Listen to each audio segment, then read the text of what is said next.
It's time for the Rick Smith Show. Now, here is the voice of the working class, Rick Smith.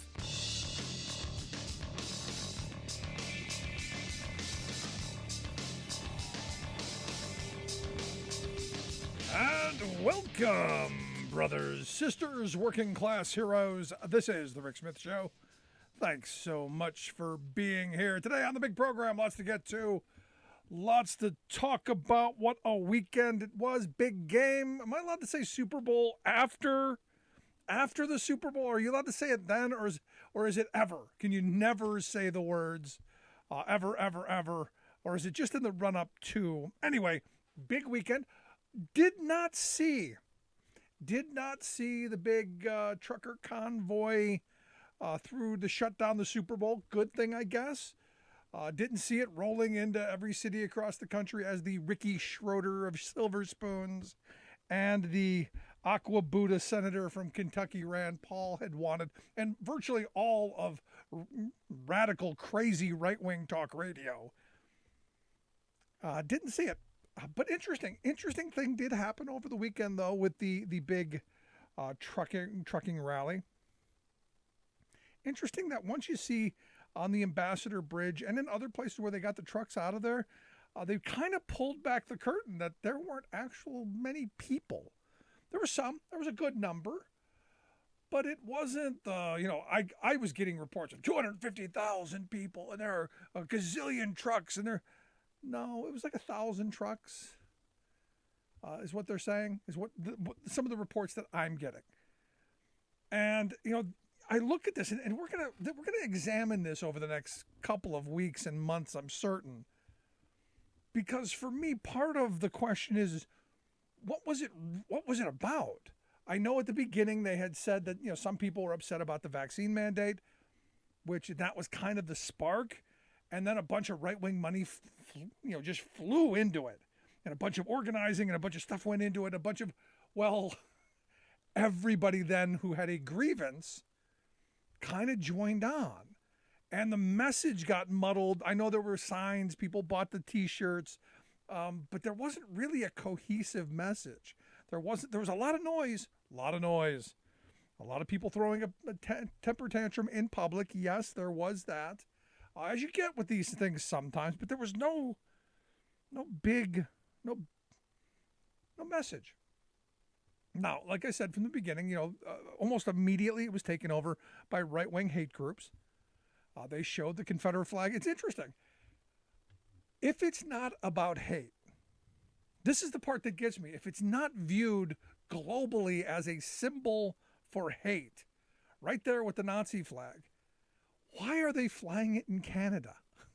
I mean, really, let that sink in for a second. The hate mongers and the white supremacists and the Nazis, they're flying the Confederate flag right there. But here's the thing. I know they bought the signs. They bought their Confederate flag along. But outside of people being angry, what was the message? Now, I argue what happened. And look, I'm a big supporter of people being able to protest. I'm a big supporter of people having the right to protest their grievances to their government, which people did. You don't have the right to shut everything down. Now, for me, this is an interesting moment because we have Rand Paul, we've got the Ricky Schroeder, we've got a bunch of right-wing mouthpieces and talking heads saying, no, this is what we want. We want people to be able to take their trucks and shut things down.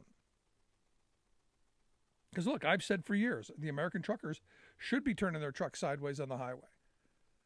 But it should be over wages, hours, conditions. It should be over the fact that for years they've been getting cheated out of wages. They've been abused by horrible dispatchers. And if you want to be a long-haul truck driver, don't get married. Because you will be divorced before you know it. Because if you're not home keeping your side of the bed warm, somebody will. And it always happens. There are very few exceptions. These are family-killing jobs. And, if you really wanted to be angry and you really wanted to protest, that would be it. That would be the protest. But we don't have that. What we have is this feigned outrage that the right-wing hate machine has really, really pumped up. And look, I think the curtain's pulled back on our media. They just want chaos. They just want, where there's upset people, that sells. People then pay attention. Now, you could argue that the reason it grew so large is because the police in Ottawa have been soft. They were soft on other protests, so they're soft on this. They didn't want to be called hypocritical. They were worried that, someone might get upset. And they allowed it to turn into what it is. You have the right to protest. But again, as a truck driver, and this is where I go back to this, in this country anyway, you can't park in the left-hand lane. You can't stop on a highway. You can't block any traffic without being cited. You can't use your vehicle to block things without being cited. And I don't know that Canada did any of this stuff. Going to be interesting to see in the coming days, weeks, and months where they do go. And if it happens here, what will happen? American truck drivers, interestingly enough, have been sufficiently, I think, put into place in a lot of areas because they're all independents. They're all their own boss.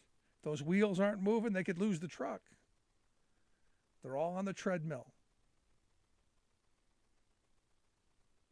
And at what point do you financially break them? I will be interested to see if any of the right-wing talkosphere gets anyone to do what they want. It will be interesting to see, at the least, what happens in this. Now, I go back to, I started this program Labor Day 2005. The idea being right-wing talk radio knows its audience. And there's a pivot happening.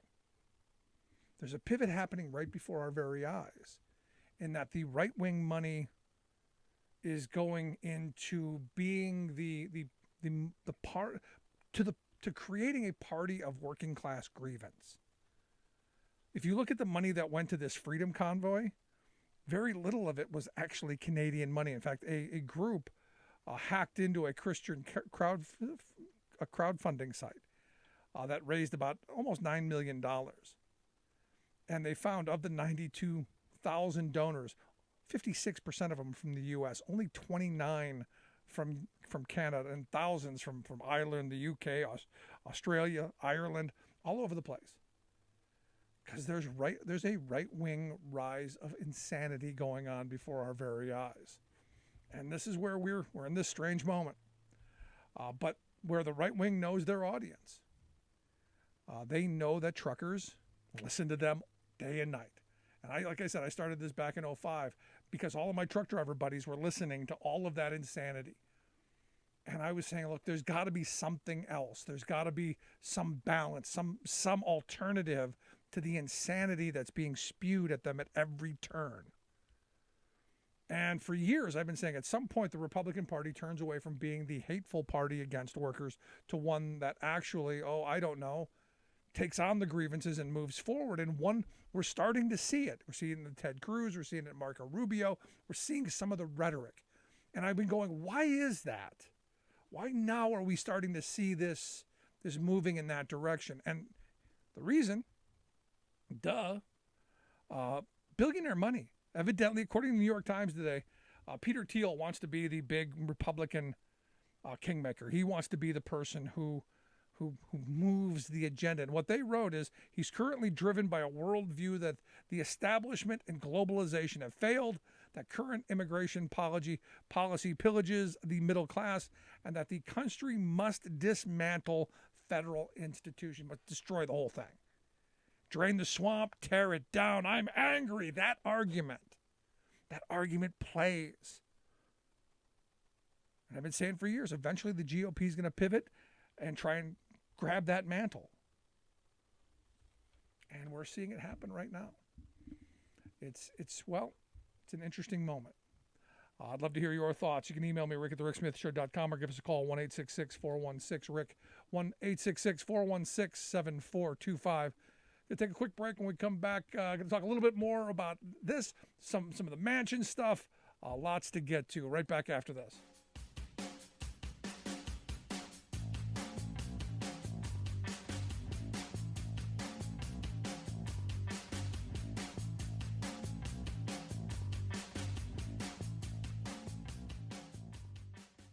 It doesn't happen like we think it does. No one rolls the tanks. No armies meet in pitched battle. It happens quietly, little by little. And because so many think it can't happen, it does happen. Little by little, the rules change. It doesn't seem shocking or sudden. And that's the point. Fewer places to vote, longer lines. Don't worry, they say. We're just improving the system. They hope we won't notice the rules are changing because they lost the last election. They hope we just won't care enough to stop them. They believe they can take America away from us, and we won't even notice. We know who they are. We know what they want. The question is, who are we? Do we let them get away with it, or do we fight? Democracy is on the ballot. Vote while your vote still counts. The Lincoln Project is responsible for the content of this advertising. Welcome back to the Rick Smith Show. Now, here is Rick Smith.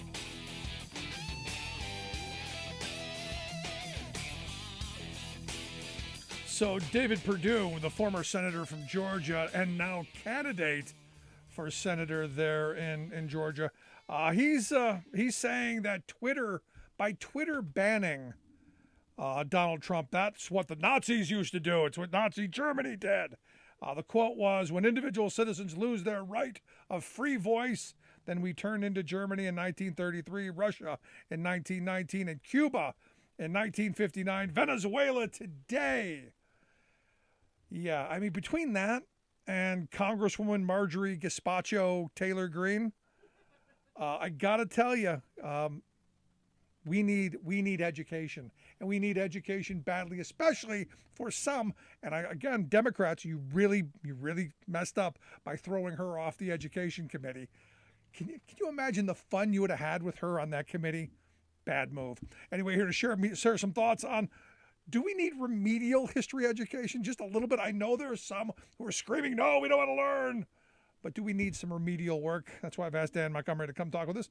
Dan is the president of the Illinois Federation of Teachers, ift-aft.org, their website. Dan, thanks for taking time for us. Absolutely. Always great to be with you. And I agree. They should have kept her on the education committee. She might have been able to learn something. See, this is what I said right from the beginning, and I got nothing but heat from Democrats. It's a dumb idea. We shouldn't leave her. I'm going, no. You could say, hey, we need more funding. Exhibit A. Yeah. No, I know. I'll tell you, that David Perdue quote, what reminded me of Nazi Germany was Donald Trump saying that immigrants are not human. That struck me as kind of reminiscent of the Nazi era, but I guess David Perdue and I will agree to disagree. Yeah, but we're in this moment, Dan, and I think you know this better than anybody, where education is under attack like never before, and this has been ramping up for the last couple of decades. This is not new, as you know, but it's hitting a fevered pitch right now towards not just where we're attacking the education system, or we're attacking the federal mandates or things like that. We're looking at attacking individual teachers and destroying their livelihoods for having the audacity to teach history, and that is insane to me. It is, and I hate to say it, but we're seeing here in Illinois, I can just tell you, it's every day I get a few reports of, often they're union leaders, by the way, but not always, rank and file teachers a lot of times, angry citizens, I guess the term is. They're often not parents in the school district, but they're angry citizens, writing the school board, going to the school board meetings, wanting people fired because they think they're teaching CRT. They think they're communists. Seriously, that's one of them. We had one parent sign his email to the school board as domestic terrorist, and then he wondered why people wanted to call the police just to have him checked on. I mean, it's not even debate. It's not even public discourse, but that's the level now we are facing in school boards all across the state. And by the way, I'm in constant dialogue with my counterparts in other states, other state fed presidents of teachers unions. It's the same everywhere. Blue state, red state, purple state. The degree to which it's happening, varies, but it's the same everywhere. But that's legitimate public discourse. If January 6th is legitimate public discourse, so is saying that you're a domestic terrorist. I mean, that's right. Stop and think about what has to be going between your ears to actually write that down and think that someone's going to see that in this day and age as ironic or satirical. Well, exactly. And that came at the tail end of a very angry letter about a bunch of issues. And then when as anyone would do, just notified the local police just to say, hey, heads up, I don't know if he's a terrorist, but he's signing his name that way. They checked on him. And then now he says he's being persecuted by the left and it's a police state. Well, it's like the old adage, yelling fire in a crowded theater. We do have free speech, but you can't put people in danger. And calling yourself a terrorist, I'm sorry, if that brings some, mild level of people checking on you, that's the world we're in. No, it's unbelievable to me. Well, I look at the woman in, I think it was Virginia, where she said, my kids will be coming with no masks and I'll be here on Monday with my guns. And you go, yeah, right. What? Yeah, where we've got school shootings happening in every state. We live in a country where one child an hour is shot in gun violence. Right, exactly. And this was a mother. I know. It's mind-boggling. I can just tell you, our members, our teachers and school staff, I've never seen anything like it. We have people, every time I go to a meeting, our members are in tears. People are leaving. People are quitting. They can't take it anymore. There's bullying going on, about mask wearing. Is that the goal? Kids bullying other kids and adults bullying adults. Dan, I mean, they're using it successfully. So what's the argument to push back on that? Look, they've scared the hell out of white suburban soccer moms, the quote unquote security moms, the uneducated security moms, the mama bears of Sarah Palin. They've scared the hell out of these women, and because they think the boogeyman is coming when it's not. Nobody's teaching this. It's not there. They've been sold this. What's the response to go, no? Right. So you hit it on the head. But I think one of the things, buried deep in a lot of data and polling and stuff, is that those moms and most Americans, the vast majority of Americans, actually trust their own schools. The vast majority of Americans think, this was recent polling, the AFT did of public school parents, the vast majority of them think their schools got it mostly right when it comes to COVID. Did they close too soon? Did they close too late? Did they, do they have the mandates right? So it's one of these classic things where they're more worried about some other district. They're more worried about some nebulous thing out there that's happening, but not happening so much in their district, right? Oh, they like their teachers for the most part. So now that's not to say they're not going to their own school board meetings. They are, but it's like they don't want it happening here, So I think I hate to say it, it's not an easy answer, but I think the answer has got to be engagement. The answer can't be just shut them out and say, you're wrong, go away, because they're not going to go away, right? The answer is dialogue, is an engagement, which is, by the way, really hard to do right now because of, COVID. Because people aren't meeting in person like they normally have, It's like to say, let's have a coffee at someone's house on a Sunday morning and talk about some of these issues is still harder than it was pre-COVID. So I think some of that has been exacerbated by just, having to be distant from each other. But I think over time, lots of dialogue, lots of talking and education. I mean, I'm an educator. I don't know how else to do it. We can't round them up and send them to re-education camps. I wouldn't recommend that. Although that's what they'd like us to do. I know. I know.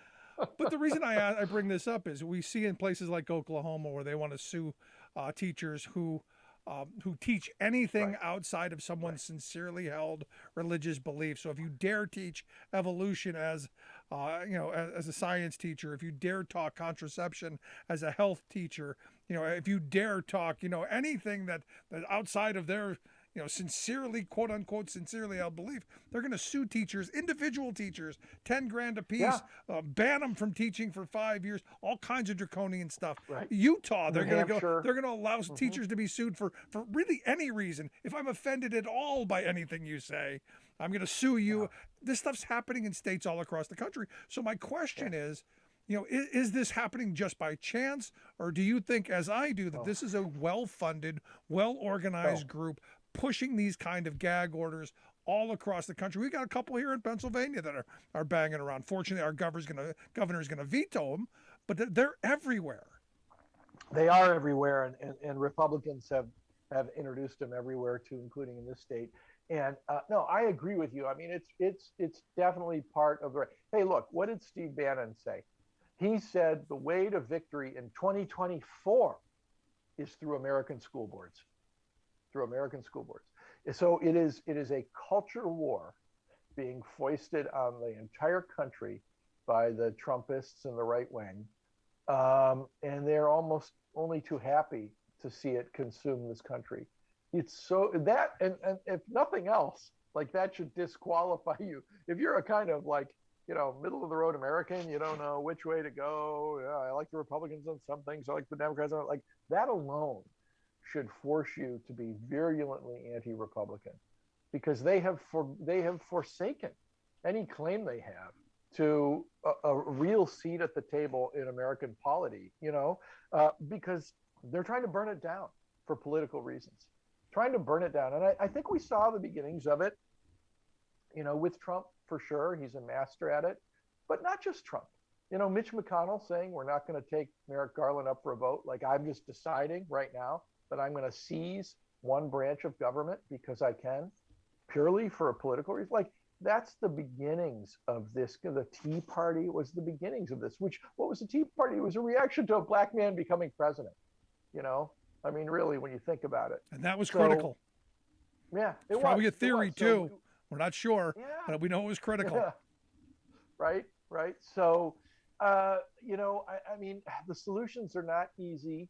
They're not. I don't have it on me right now, but I keep Tim Snyder's book about democracy and tyranny close at heart. His 24 lessons, 22 lessons, something like that. I mean, those like speak up, get engaged in the local process, do these things. And he's working off the history. I mean, he's an expert in the history of Europe between the wars and World War II. I mean, he's basically saying the lesson of World War II and Nazism, it obtains now. And I think I was just watching some reports about Ukraine, and this is a classic situation where Americans, our history, our lack of history, our lack of situation in Europe, our kind of isolation hurts us on the world stage, because most Americans don't see what's at stake. If you live in Poland, you see what's at stake in Ukraine.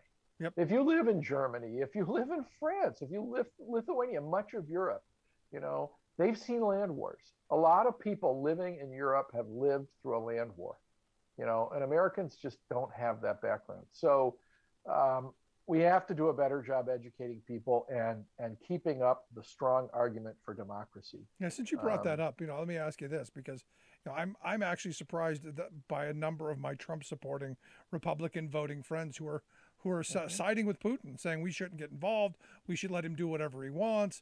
It's not our fight. We should stay completely out of it. And look, I don't want our soldiers throwing shots or anything like that if we don't have to. Right. I don't want to get pulled into World War III. But to do nothing, I don't think we should do that. Yeah, no, I agree, and most experts will tell you that's exactly what Putin is banking on, and he doesn't want a ground war like a shooting war with the West, but he's going to push it. He's going to push it, and that's what he's been doing. He's pushing it to win gains, and I mean, he did it in Crimea. He's doing it in the Ukraine. And he's afraid of nothing. I think I actually had this other thought. I haven't heard anyone write about this, but that I think Putin was very happy to have Donald Trump as president for a bunch of reasons, and I think he's worried about the Democrats winning. I think he's very unhappy that Joe Biden's president, and I think part of this is him trying to mess with American politics too, is trying to complicate things for a Democratic president because it's in his interest to have Donald Trump or another Republican as president. How does that make you feel as an American? No. Look, I still believe that the Russian, social media team, the disinformation team, got Trump elected. All of the stuff that they did back in 2016, there's no question in my mind they want the Donald to come back because if you looked at that press conference in Helsinki, I'd want him too. I would want that American president if I'm Putin, no matter what. I know. You and I think we're around the same age. Like of my formative years, it was still the Cold War. Yep. Ronald Reagan saying the evil empire. I actually studied Russian in college for a while. I thought I might be a Russian and Eastern European studies major. And it's hard for me to shake the view of and Putin is a sort of Soviet-style ruler. He really is. And he's trying to reclaim for Russia, an important influence in Europe, which has been always troublesome to them that at the end of the Cold War that they lost the kind of, what was Gerald Ford's comment? Remember when Gerald would cost Gerald Ford to say Poland wasn't under the sphere of Soviet influence in the debate? And what was that, 76 probably? Yeah. So, I mean, that tells you, it's like, right? Like Poland isn't under the sphere of Soviet influence really anymore, like it was.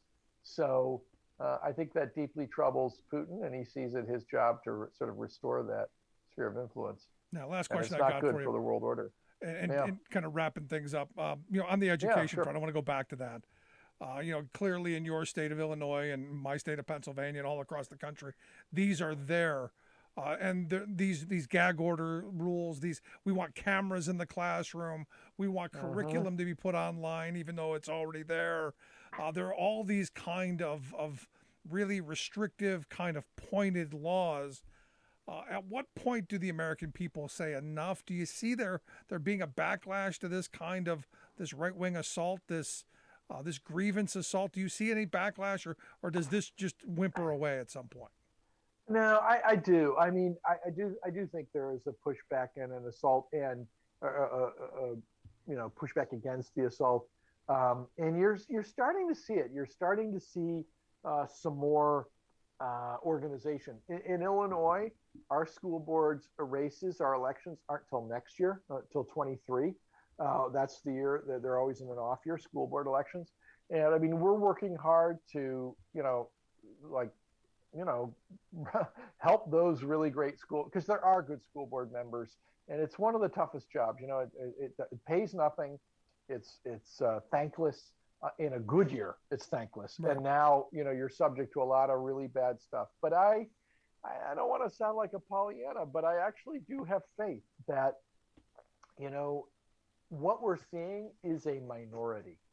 It is a very, very vocal and obnoxious and hateful minority, but it is a minority, of people. When you talk about the issues, the polling, I was looking at more polling today. A strong majority of Americans are in favor of mask mandates. A strong majority of Americans are still in favor of mask mandates in school. They want their children to be healthy. Yep. They do. And so I think, they're really loud. They're scary. They're obnoxious. But, I think we're going to see over time. I was encouraged to see, actually, in Ottawa, in Canada, there was a big counter protest. God bless those Canadians. 3,000 people protesting against the crazy trucker. They're not even truckers, but those, white supremacists and others that were demonstrating and blockading in Ottawa. So I mean, we haven't seen the crowd that big here, but I am confident that we're gonna hold the line here. People are gonna work really hard to make sure the right things happen. There you go. For our kids. Good stuff, Dan. I appreciate the time, man. Good talking with you. Always great to talk with you, Rick. Stay well. Look forward to having you back again real soon. Dan Montgomery. He is the president of the Illinois Federation of Teachers. Make sure you check out their website, ift-aft.org. We'll get links out on social media on how you can take a look at that. Also, love to hear your thoughts. You can email me, rick@thericksmithshow.com. Give us a call, 1-866-416-RICK. 1-866-416-7425. If you've missed any portion of the program, make sure you grab the podcast. Take the program on the go wherever you go. And as always, like I said, email me, rick@thericksmithshow.com, because I'm curious, at what point do we parents, the silent majority, say, I've had enough of this? At what point do parents say, enough insanity? Because, Dan made an interesting point. It's kind of like that thing about Congress. Everybody hates Congress except their congressperson. It's the same thing here. Everyone seems to be, at least the loudmouths, seem to be opposed to public education except theirs. So I'd love to hear your thoughts on that. Quick break. Right back. Stick around.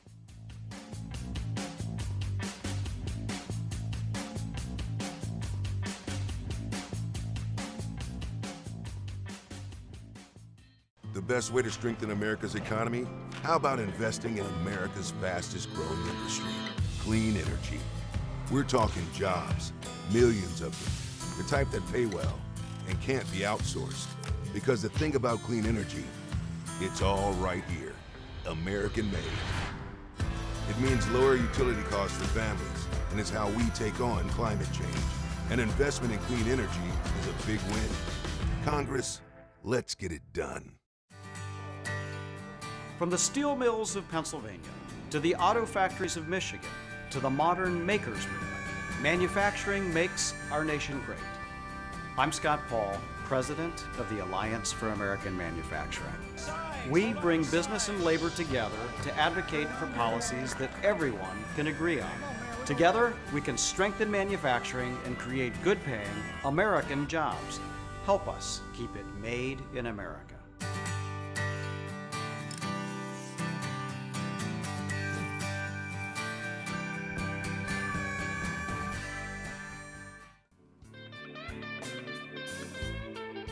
Welcome back to the Rick Smith Show. Now, here is Rick Smith.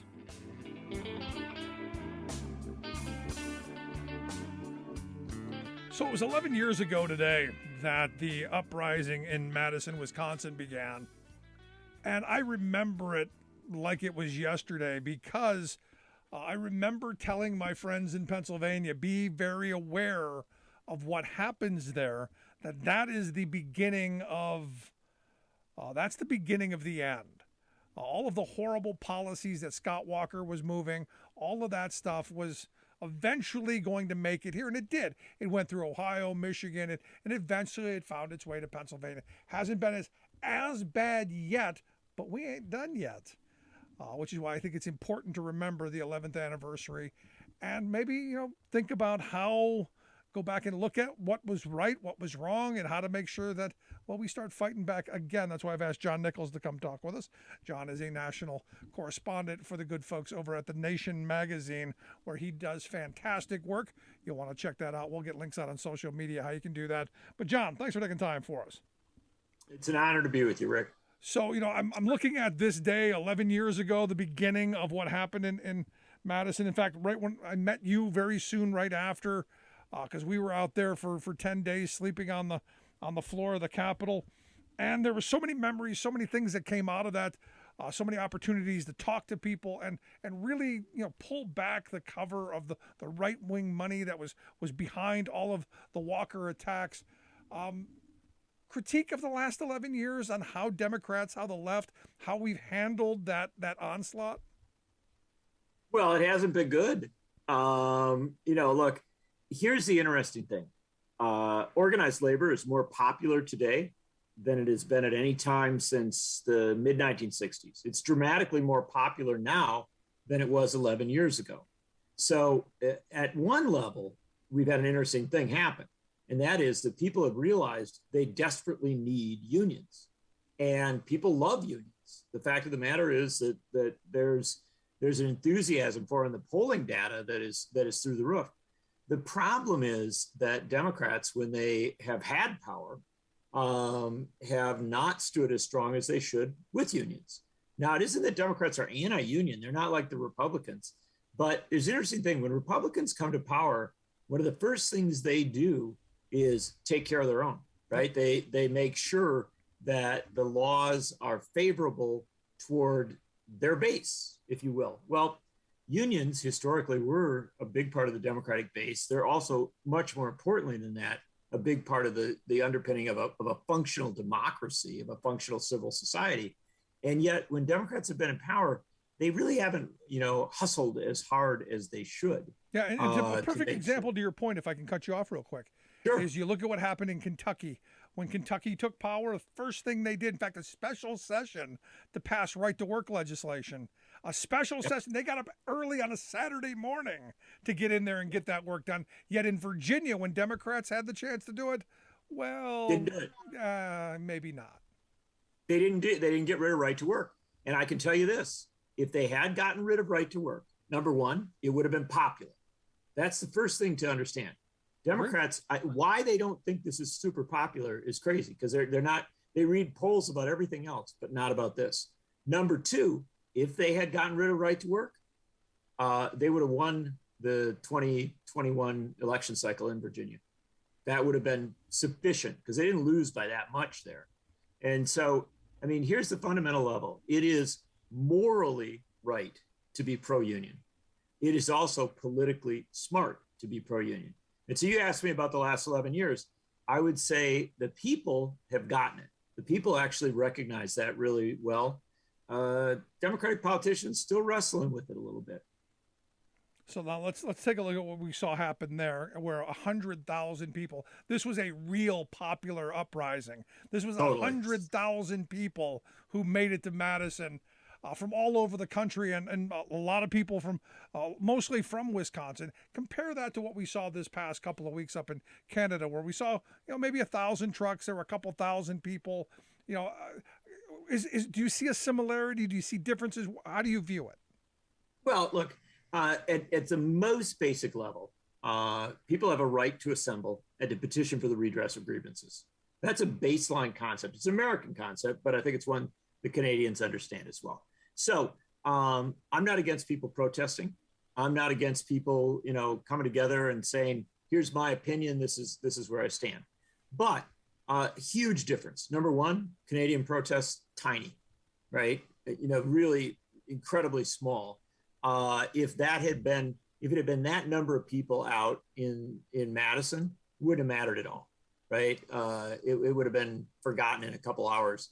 And so Canadian protests an awful lot smaller. The other thing that I would suggest is a different attitude, frankly, toward what they're trying to do in Madison and in Ohio, where they all had similar protests back in 2011. You had great masses of people out who were saying, look, we want to maintain a set of rules. We want to have a playing field on which, it is where we believe it'll be fair for everybody. And that's what we're trying to defend. The people who are trying to tear stuff down, in that case, were the governor, those in the legislature. In Canada, what you've got, what I've been struck by, is that there's a much more anarchical approach to it all. They want to get rid of the rules. They don't really want to care.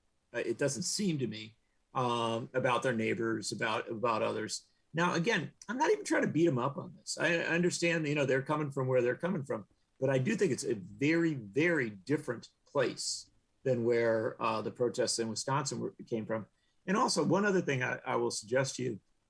In Wisconsin, it was everywhere. You saw what happened in Madison, where there was 100, 125, even 150,000 on some key days.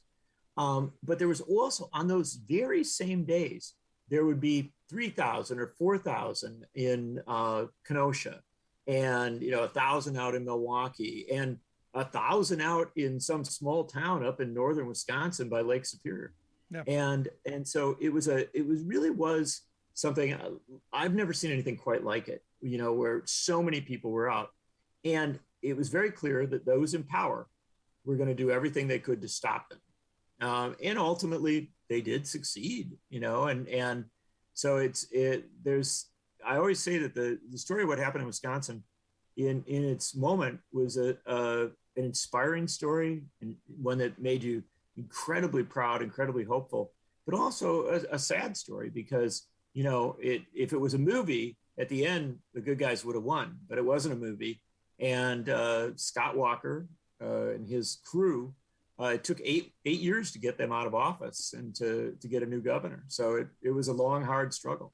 Yeah, but one of the things that also is interesting to me, I remember signs all around the Capitol saying, "Thank you, CNN, for telling me what's on Twitter," because for the time that we were there, and I don't know if you remember that.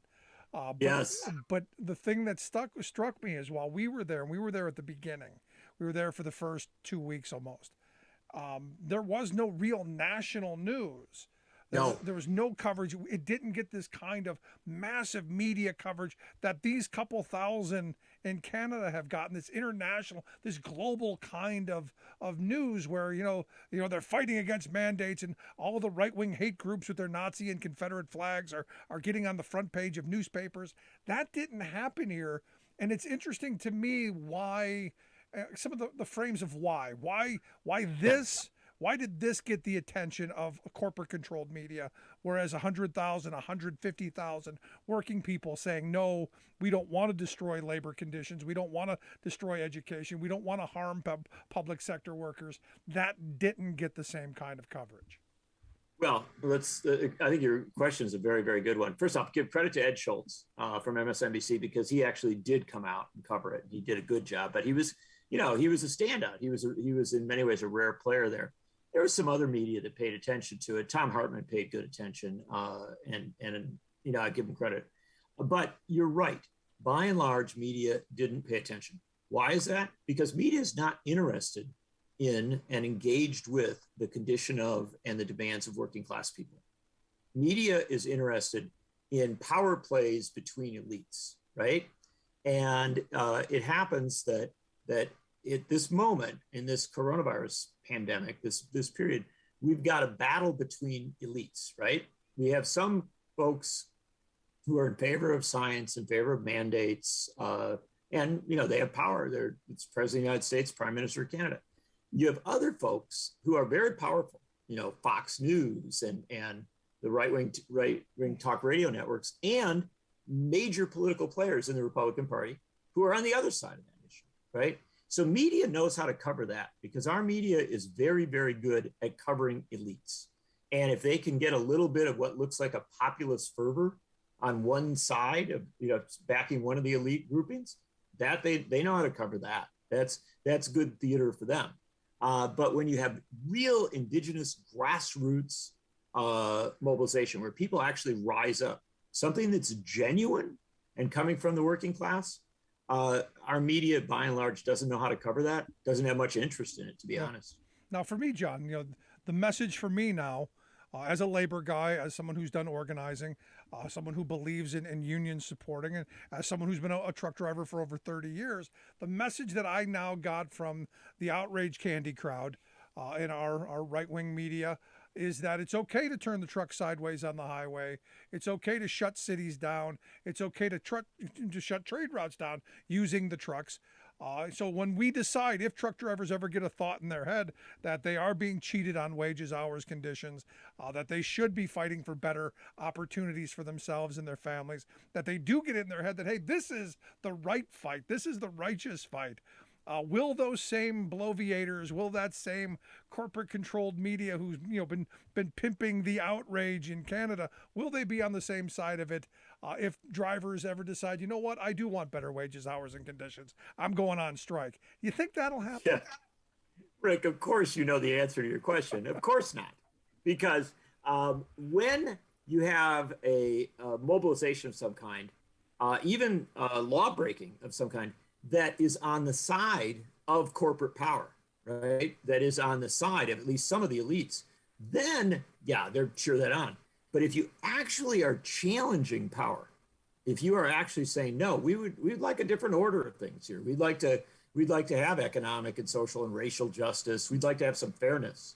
That scares elite media, and they immediately go to the other side. And I'll give you a good example here.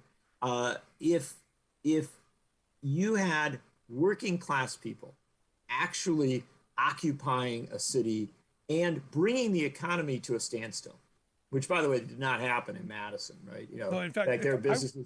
I would argue the economy in Madison skyrocketed because I know people who were sending pizzas from all over the country. We're sending pizzas to people and food to people, and I would argue that the economic activity in that area went up because of it. There are still Madison businesses that look back, you know, longingly to those moments, right, to that period. So it's a very, very different thing. And also, but I guess going back to this core point, that what you were raising is, if you had working class people really shutting down the economy, right, in that kind of way, oh my gosh, you'd have power move immediately to upend them. That would be media power, that would be political power, policing power. And here's the interesting thing, you know, look at how slowly Justin Trudeau and the Canadians have responded to this challenge, right? It's been very, very slow and lackadaisical. Now, finally, after quite a bit of time, they look to be clearing the bridge and you know, stepping up to push back. If this was a genuine working class uprising for economic justice, I think you'd see power respond immediately to shut it down. No. Because I'll tell you one other thing, Rick. What did happen in Wisconsin, because the Wisconsin protests were so peaceful, right, and so you know, genuine in their approach, that it did spread very, very fast. And so the fact of the matter is, I think that's what power fears the most, is when they see grassroots mobilization that actually is, you know, genuine and it moves quickly. That's what gets dangerous to power. You know, it actually is. And so they're always looking for ways to shut that down. Whereas the Canadian thing, they waited a very long time to try and shut it down. 1-866-416-RICK, 1-866-416-7425. You got a question for John Nichols. If you're just joining us, make sure you grab the podcast so you don't miss any of it. Also love to hear your thoughts. Email me, rick@thericksmithshow.com. You know, to that point, I remember, you know, interviewing, you know, some of the TAA, some of the graduate union folks who were literally on their hands and knees scrubbing tape and things off the floor, going, you know, do your parents know what you're doing right now? Because I guarantee you would never do this in your own house, but you're going to come here to the Capitol just so that you didn't have those talking points of things being destroyed. It was the cleanest revolution I've ever seen. Well, Rick, but it wasn't just to take away the talking points. It was because there was a genuine sense that Capitol belonged to the people, and they weren't going to wreck it, right? They didn't see government as the enemy. They were at odds with people who were currently in control of government and who were attacking the basic order. But they actually wanted that Capitol to be strong, and they wanted, you know, it to respond to their needs, you know, those in power. So it was that. There was also something else about it. There was an incredible welcoming. And I can tell you that I saw things happen there that I've rarely seen in covering politics for decades. I saw lesbians and gays and transgender people who were out there, you know, standing next to, you know, 6'8" tall prison guards, right? And they were taking pictures together. They were standing in solidarity with each other. These are not people that usually were in the same circles, right? They didn't always come into contact. But in this case, you just saw so much of a kind of a removal of the barriers between different people in society.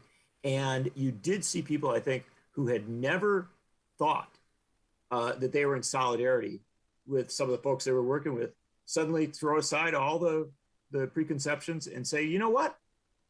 I don't know a lot about you, but you're here, I'm here, we're standing together. Let's back each other up. And this is the righteous fight. Yeah, I saw people back each other up, and And I got to tell you, it was, I mean, even to this day, it brings a tear to my eye when I think about it, because to my mind, when you saw the farmers arrive, riding their tractors in, and to be in solidarity with the public employees, and you saw, snowplow drivers and prison guards and teachers and, again, farmers and small business owners all coming together. It was sort of, I guess, for lack of a better term, the dream of what you might want in a genuine sense of solidarity, genuine sense of people power. I still remember the firefighters coming in with the bagpipes and their uniforms. Absolutely. As well. But, to your point, Wisconsin was the most friendly place I've ever been to. Because look, I've been at protests, I've been on picket lines, I've been in all these things. And look, as a Teamster for over 30 years, there's a reputation there. So as we're driving the distance to get to Madison, all the little tidbits of news that we're getting is there's violence breaking out, there's bad things happening. And I remember, because I'm getting, okay, let's see what's going on. I was met, the woman who met me as I was walking up the aisle to the Capitol was about 90 years old. I've got the picture still. She's got a cardboard thing around her face and said I'm a 98-year-old Union thug. She handed me a bratwurst. She handed me a freaking bratwurst, and I'm going, I guess this is a party. I guess this is not what it is. And I've never eaten so well as I did while we were there. Well, Rick, you're bringing up something that I think is important to remember in this. And it is interesting. About the Madison thing, there was an immense sense of humor. Everybody tried to outdo each other with funnier signs. And the winner of it was an 84-year-old woman from Whitewater, Wisconsin, which is only, it's not 50 miles away. It's not very far. But there was a woman who came up. She had never been to Madison. And she said, I remember interviewing her, she said, this is my first time in Madison, right? And I said, really? You don't live that far away? She said, yeah, I never thought it was necessary till now, right? And you had so many people who showed up, and they were very good spirited. They were very good humored. The funniest thing I did see was an older woman with a walker, with one of those, she was pushing her little cart there, right? And she had hung a handwritten sign on it because the Republican governor was named Scott Walker. And she said, at least this walker is useful. I like it. Yeah, I know. But you saw that everywhere. And the fact of the matter is that the only people who there was really deep antipathy toward was billionaires. And there's a good deal of antipathy toward the billionaire class. Diane Hendricks. Yep. And the Koch brothers. And then there was antipathy toward Walker. And it was rooted in what he was doing. It was about his policies. The interesting thing about it is that even at the worst of it, I knew Republican legislators who walked through the middle of the Capitol. And somebody would yell at them, and they'd say, they would, definitely say, hey, change your policy, or you're wrong, or stuff like that. But you never got to a point where they couldn't do that. No. Now they tried to create the fantasy that they couldn't. They lied a lot about it. They said, oh, we're under threat, we're under siege, and stuff like that. But the fact of the matter is, I was there, and I saw the reality of it, that these were people engaging in their constitutional right to peacefully protest for a redress of grievances. Absolutely. So last question I've got for you then. Yeah. And looking at what happened, because I think you made an incredible point by, people coming together who had never been, never had any common ground. I think the Democratic Party's in one of those moments as well. I think the country's in one of those moments where we've been sliced and diced and pitted against one another. Do you see something that brings us back? I've been saying, the workplace, labor organizing, this is how we move the country back together and forward. I'm curious your thought. No, I tend to agree with you. Look, I've got a new book out about the coronavirus pandemic. And one of the things that I argue in it is that there needs to be accountability. One of the things that does draw people together is a sense that there are rules, right? A sense that you can have accountability. And I do think that this pandemic that we've just been through has shaken us, that we are going through still to some extent, has shaken us a great deal. And as a result, if we don't have some focus on holding to account those who have really screwed us over, and that's pharmaceutical companies that have made unbelievable amounts of money. That's billionaires who've, gotten incredibly richer when the rest of us were supposedly sharing in our sacrifice. I think accountability does bring the great mass of people together, and it cuts through a lot of the BS, right? Then you're not, all these people opposing mandates and stuff like that, because your attention and your energy is turned toward the real problem. And the real problem is corporate power. There you go. The real problem is politics aligned with corporate power. So I do think we could come together, but there's got to be leadership in that regard. And there does have to be a demand that those who harm us be held to account. And without that, then I think the circumstance can be exploited to divide us up. So we're in a tough place, brother. And also a system that's going to do that. And it's something we certainly have to work on. But John, I appreciate you taking time with us. I'd love to have you come back and talk about the book very soon, but I appreciate it, man. Thank you. I'm so honored to be with you, brother. Keep strong and welcome to radio in Madison. Good stuff. Thanks so much. Our good friend John Nichols, national correspondent for The Nation magazine. We'll get links out on social media. If you miss anything of any of today's program, make sure you download the podcast at thericksmithshow.com. Quick break. Right back. Stick around. You're listening to The Rick Smith Show.